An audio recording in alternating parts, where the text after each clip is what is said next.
AI தொழில்நுட்பத்தால் ஆபத்து, அது வெறும் பில்டப் தான், எச்சரிக்கும் ஸ்ரீதர் வேம்பு.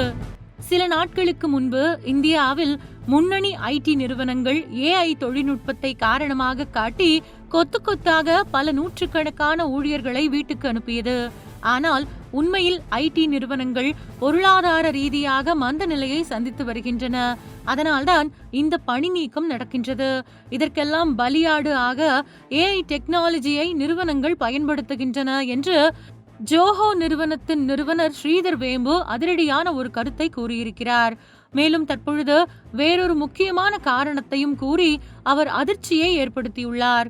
ஏஐ தொழில்நுட்பம் வளரும் என்ற நம்பிக்கையில் முதலீட்டாளர்கள் ஒரு நிறுவனத்தின் மதிப்பை விட சுமார் 10 மடங்கு அதிகமாக பணம் கொடுத்து அந்நிறுவனங்களின் பங்குகளை வாங்கி வருகின்றனர். ஆனால் அப்படி எகிரும் பங்குகளின் விலை உடனே சரிவடையும் வாய்ப்பு இருக்கின்றது என்று அவர் எச்சரித்துள்ளார். தனது எக்ஸ் பக்கத்தில் ஸ்ரீதர் வேம்பு ஒரு பதிவை செய்திருக்கிறார். அதில் அவர் நிறுவனங்களின் பிரைஸ் டு சேல்ஸ் ரேஷியோ எப்படி அதிகரித்துள்ளது என்பதை சுட்டிக்காட்டியுள்ளார்.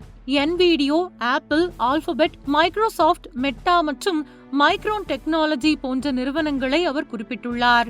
இந்த நிறுவனங்கள் தங்கள் ஆண்டு வருமானத்தை விட அதிகமான விலையில் பங்குகளை வர்த்தகம் செய்துள்ளன.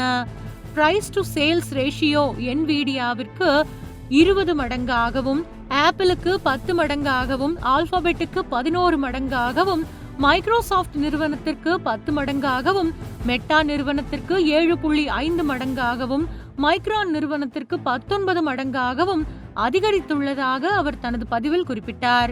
அதாவது இந்த நிறுவனங்கள் வெறும் வருவாயை விட சந்தையில் இவர்களுடைய பங்குகள் அதிக விலையில் வர்த்தகம் செய்யப்படுவதாக கூறியிருக்கின்றார்கள்.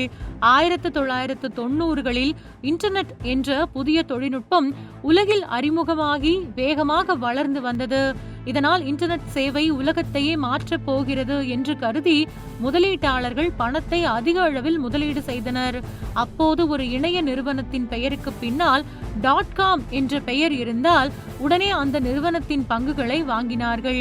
இதனால் அந்த நிறுவனங்களின் பங்குகளும் அப்பொழுது பயங்கரமாக எகிரியது. அதன் பிறகு ஒரு சில மாதங்களில் அந்தந்த நிறுவனங்களின் உண்மையான வருவாய் வரத் தொடங்கியது. இதனால் 2000 தொடக்கத்தில் .com நிறுவனங்களிடம் இருந்த பணமெல்லாம் தீர்ந்து போய் முதலீடுகள் கிடைக்காமல் போனது. இதனால் பல நிறுவனங்கள் திவாலாகின. ஒரே ஆண்டில் பல கோடி ரூபாய் நஷ்டத்தால் பங்குச்சந்தையில் பயங்கர வீழ்ச்சி ஏற்பட்டது. இதுவே .com கிராஷ் என்று அழைக்கப்படுகின்றது. ஒரு நிறுவனத்தின் வருவாயை விட 10 மடங்கு அதிக விலையில் பங்குகள் விற்பனை செய்யப்படுகிறது. இந்த பங்குகளை வாங்கும் ஒரு முதலீட்டாளருக்கு அடுத்த 10 ஆண்டுகளுக்கு அந்த நிறுவனம் தனக்கு வரும் லாபம் முழுவதையும் கொடுத்தால் மட்டுமே அவருக்கு லாபம் கிடைக்கும். சம்பளம் மற்றும் பிற விஷயங்களுக்கு செலவு செய்யாமல் இருந்தால் மட்டுமே இது சாத்தியமாகும். அப்படி கண்டிப்பாக செய்ய முடியாது. எனவே ஏஐ வளர்ச்சி அடையும் என்பதை நம்பி முதலீட்டாளர்கள் பங்குகளில் கவனம் செலுத்துகின்றனர். ஆனால் இது மிகப்பெரிய மார்க்கெட் கிராஷுக்கு வழிவகுக்கும் என்று ஸ்ரீதர் வேம்பு எச்சரிக்கிறார். எனவே ஏஐ மோகத்தால் பலரும் விலை அதிகமான பங்குகளை வாங்குகின்றனர். அப்படி வாங்கும் பங்குகள் திடீரென சரியும் போது மிகப்பெரிய மார்க்கெட் கிராஷ் ஏற்படும். நிறுவனங்களின் லாபம் குறையும் போது முதலீட்டாளர்கள் அவற்றை விற்க ஆரம்பிப்பார்கள். அப்பொழுது விலையும் மலமளவென சரியும். ஏஐ என்பது இனிவரும் காலத்தில் ஒரு சில அற்புதங்களை கண்டிப்பாக செய்யும் என்பதில் சந்தேகமில்லை. ஆனால் அதையே வைத்து நிறுவனங்களின் பங்குகளை அதிகரிப்பது மிகப்பெரிய வீழ்ச்சிக்கு வழிவகுக்கும் என்று ஸ்ரீதர் வேம்பு கூறியிருக்கிறார்.